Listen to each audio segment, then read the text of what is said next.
Today I wanted to talk about the energy situation in Iran, specifically electricity. As I've mentioned in some of my other videos about Iran, Iran's a fascinating country. It has a population of about 91 million people. Geographically, I've got a map up to orient you as to where it is.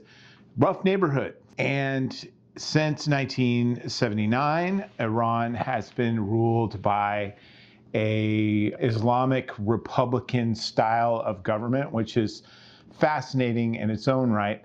A lot of dissent, periodic crackdowns. It's an authoritarian regime for sure. Also, Iran is quite important in that it has the second largest proven oil reserves in the world and also has the highest natural gas proven reserves in the world as well.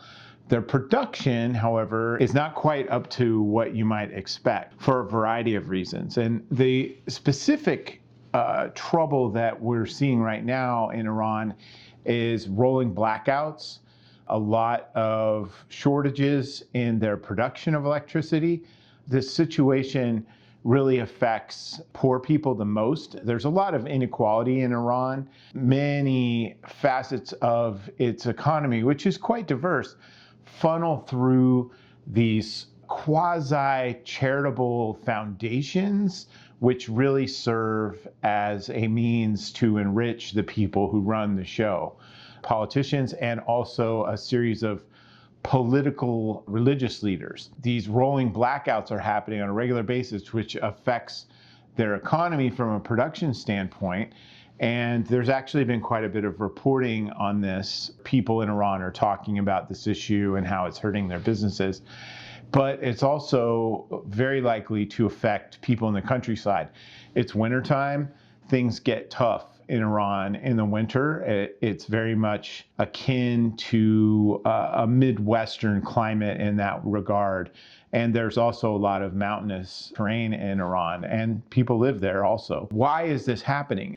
It's very complex. First off, I would surmise that they simply have let the electrical infrastructure go. The vast majority of their electricity is generated through burning natural gas and petroleum products. So the power plants they have are oriented towards those two fuels. Well, they're exporting as much as they can of those two products, which they produce in great quantities, but what's left over isn't enough to satisfy the demands.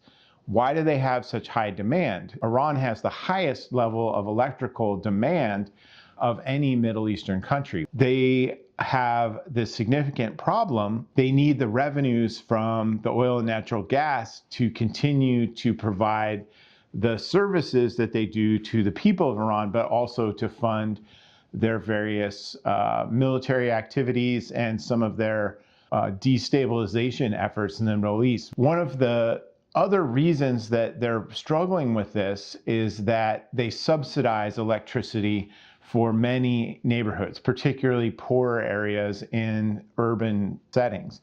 This is a smart move on their part because people who don't have power or can't afford to pay their bills often tend to get quite upset. They know this from the flip side in that the people who run Iran now are many of the people who fought in the revolution in 1979, 1980. At that point, the Shah was the ruler of Iran and his government was oppressing the people and could not provide electricity and basic supplies, which led to mass revolt. So they're trying to head that off through these subsidies.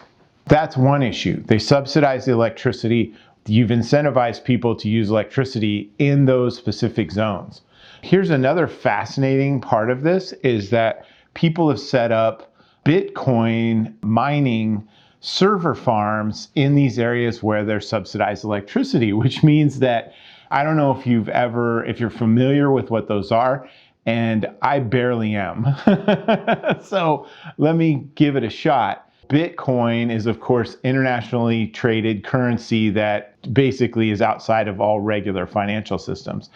And in order to mine Bitcoin, you have to be constantly using computers to make hundreds and thousands of transactions at a time while you're slowly generating your Bitcoin wealth. That has become more popular here in recent months. And so these folks that are running these server farms are doing a lot of work. And a server farm with a whole bunch of servers creates a lot of heat, which impedes the efficiency and can damage the computers. So they have to cool them, which means that you got to use a ton of electricity. That's one issue. The other side is those are illegal and outside of the normal markets in Iran. However, the regime does the same thing to also produce revenues. The other part of it is that corruption, which is, as anybody who watches this channel knows, is a big factor in all authoritarian regimes. If the government issues a contract for someone to build a power plant, that power plant is going to cost 3 to 5 times as much as it should, and it's going to take 3 to 5 times as long because you've got to pay off a lot of people to get the things that you need to do the stuff. The supplies from other partners are difficult to come by. They buy some electricity from, I understand, Armenia and Azerbaijan. That's kind of all they can get. And so they're in a difficult spot there with all of these challenges. You have like countervailing varieties of incentives that are happening within the markets themselves that create part of the problem. Then you have this infrastructure problem. Then you have this Bitcoin mining problem. It's a dramatic sort of situation when you have the kind of blackouts that they've been having.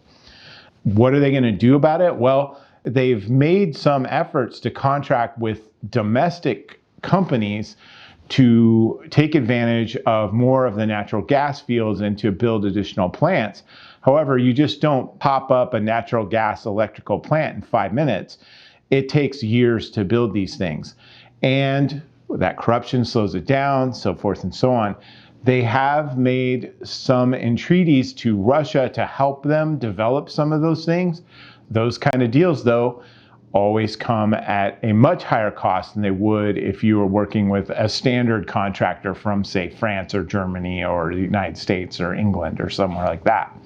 So they're in a tight spot, and they're going to face an even greater challenge when the summer comes around because it also gets very, very hot there. So a difficult situation for the Iranian people and a difficult challenge for the Iranian regime to try to overcome.